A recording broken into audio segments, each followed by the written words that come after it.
Cinema decoded x presented the monument man. ये कहानी एक सच्ची घटना पर आधारित है, नाजी थीव्स की यानी कि हिटलर के चोरों की, जो बेशकीमती पेंटिंग को चुराते हैं। दोस्तों, इस कहानी की शुरुआत में हमें दिखाया जाता है कि बेल्जियम में जहां पर नाजी थीव्स एक लाइब्रेरी में से पेंटिंग को चुराते हैं और अब ये इन पेंटिंग को बेल्जियम से हिटलर के पास ले जाना चाहते हैं। इसके लिए वो एक ऐसा रास्ता चुनते हैं जो सुरक्षित हो। दूसरी तरफ हमें हिटलर के जनरल को दिखाया जाता है जो पेरिस में है। वो एक ऐसी जगह पर जाता है जहां पर बेशकीमती पेंटिंग है। ये सभी इस पेंटिंग को नाजी थीव्स ने चुराई होती है। जनरल इन सभी पेंटिंग को देखकर बहुत खुश हो जाता है। वही हमें दूसरी तरफ हम एक आदमी को देखते हैं जिसका नाम फ्रैंक है, जो प्रेसिडेंट के सामने बैठा होता है। वो उन्हें बताता है कि हमारे देश से बेशकीमती पेंटिंग को चुरा लिया गया है, जो हमारी धरोहर है और हमारी संस्कृति को दर्शाती है, जिसे हमें वापस हासिल करना चाहिए। प्रेसिडेंट कहते हैं कि हम तुम्हारे लिए एक आर्मी की यूनिट बनाएंगे जिसका नाम होगा द मॉन्यूमेंट मैन और तुम उसके लीडर रहोगे। वक्त होता है जब वर्ल्ड वॉर 2 पूरी तरह से खत्म नहीं होता। अब फ्रैंक के लिए टीम बनाई जाती है जिसमें 6 और लोग होते हैं। ये सब लोगों को पेंटिंग की जानकारी थी, यानी कि कोई पेंटर था या बहुत अच्छा स्केच बनाते था। इस टीम को इसलिए चुना गया था ताकि जब इन्हें पेंटिंग मिले तो उसे पहचान सके कि वो असली है या नहीं। अब इस सब के सब फ्रांस के शहर पेरिस में पहुंच जाते हैं, जहां पर ये लोग आर्मी जनरल से मिलते हैं। यहाँ ये लोग पर कुछ आर्मी ऑफिसर की मांग करते हैं तो आर्मी जनरल इन्हें मना कर देता है। वो कहता है कि इस वक्त फ्रांस के ऊपर बहुत खतरा है, मुझे मेरी सेना की जरूरत है। अब ये टीम फैसला करती है कि ये फ्रांस के उस हिस्से पर ध्यान रखेगी जहाँ से पेंटिंग को चुराया जा सकता है। क्योंकि हिटलर की सेना कमजोर हो चुकी है, इसीलिए वो यहाँ से बेशकीमती चीजों को जर्मनी ले जाना चाहता है। वही फ्रांस के उस हिस्से को हमें दिखाया जाता है जहां पर हिटलर का कब्जा है। वहां पर एक बहुत ही पुराना म्यूजियम है जहां पर क्लेयर नाम की लड़की काम करती है। रात को उसके घर एक जर्मन ऑफिसर आता है जिसे के अंत में इसे काम करना पड़ता है। वो इसे कहता है कि तुम्हारा भाई दुश्मन देश के आर्मी में मिला हुआ था, इसलिए वो मारा गया। इस बात से क्लेयर को बहुत दुख होता है। इसके बाद ऑफिसर यहाँ से चला जाता है। रात को क्लेयर को कुछ आवाजें आती है और जब वो म्यूजियम में देखती है तो वहां से सभी बेशकीमती पेंटिंग को चुरा लिया गया है। वो देखती है कि सारी पेंटिंग को ट्रेन में लाद दिया है और वो देखती है कि जो ऑफिसर उसके घर आया था वही ऑफिसर इन पेंटिंग को जर्मनी ले जा रहा है।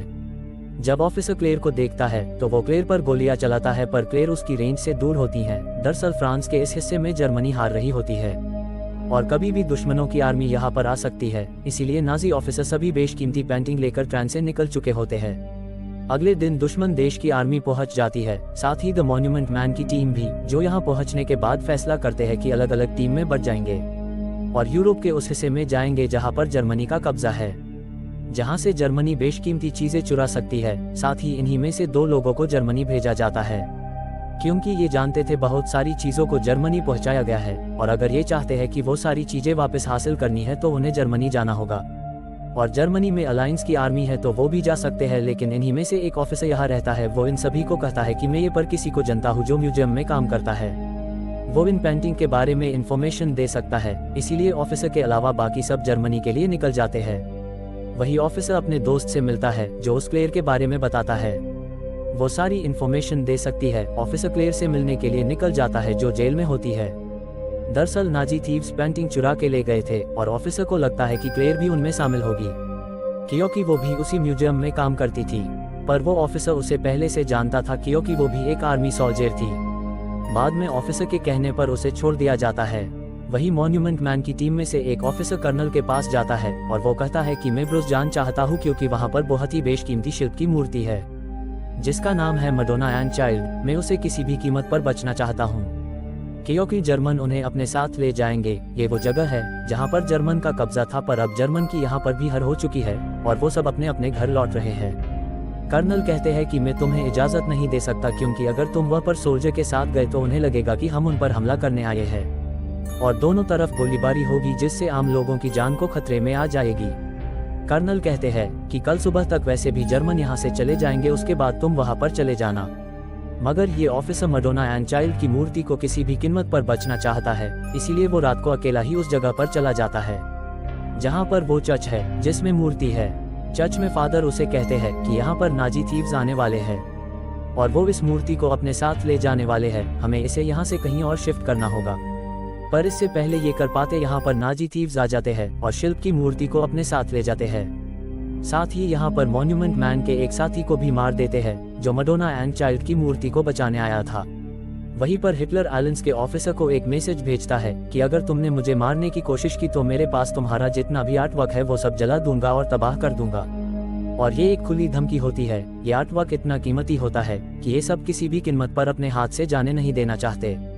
इसीलिए मॉन्यूमेंट मैन की टीम को अब सावधानी से चलना होगा, क्योंकि उनकी यह जिम्मेदारी है कि वो इस आर्टवर्क को बचाए। मॉन्यूमेंट मैन की टीम में से एक को दांत का दर्द होता है और वो सभी एक डॉक्टर के पास जाते हैं। वो इन्हें बताता है कि मेरा एक नेफ्यू है जिसे ठीक इसी तरह के आर्ट वर्क के लिए 2 साल पहले पेरिस में था, पर अब वो यहाँ जर्मनी में एक फार्मर है। अब ये तीनों उसके घर पर जाते हैं ताकि उससे जानकारी कलेक्ट कर सके। और जब ये उनके घर जाते हैं तो हमें दिखाया जाता है कि ये वही जर्मन ऑफिसर है जिसने म्यूजियम से सारी पेंटिंग को जर्मनी ले आया है। साथ ही इसी ने क्लेयर पर गोलियां चलाई थी। ये तीनों ऑफिसर देखते हैं कि इसके घर पर शानदार पेंटिंग होती है और ये पेंटिंग उन्हीं पेंटिंग में से होती है जो चुराई गई थी। और ये ऑफिसर जो फार्मर के रूप में रह रहा है वो कहता है कि ये मुझे गिफ्ट में मिली थी।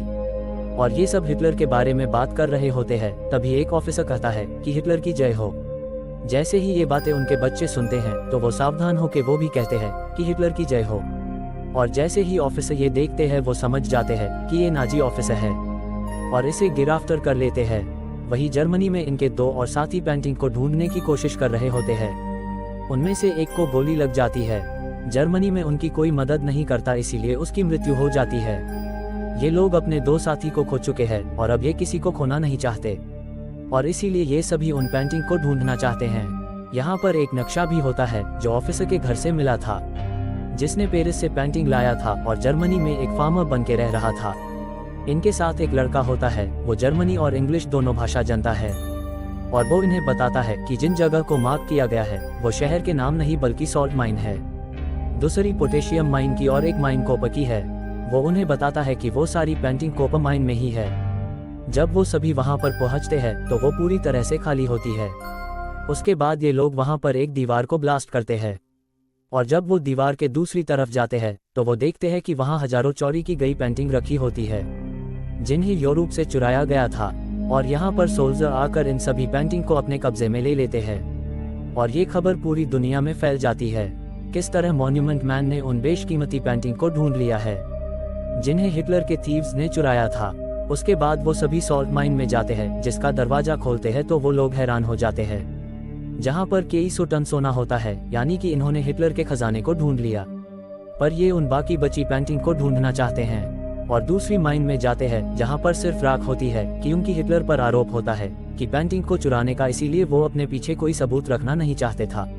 पर मॉन्यूमेंट मैन जानते हैं कि अभी भी कई सारी पेंटिंग है जो रहे ढूंढनी है और मडोना एंड चाइल्ड की मूर्ति जो चर्च से चुराया गया है। और अब ये ढूंढ ही रहे थे तब इनके एक साथी का पैर माइन पर आ जाता है और उसने पैर हटाया तो वो ब्लास्ट हो जाएगा। पर मॉन्यूमेंट मैन ने सावधानी से उसके पैर के नीचे एक पत्थर रख देता है जिनसे इनके साथी की जान बच जाती है।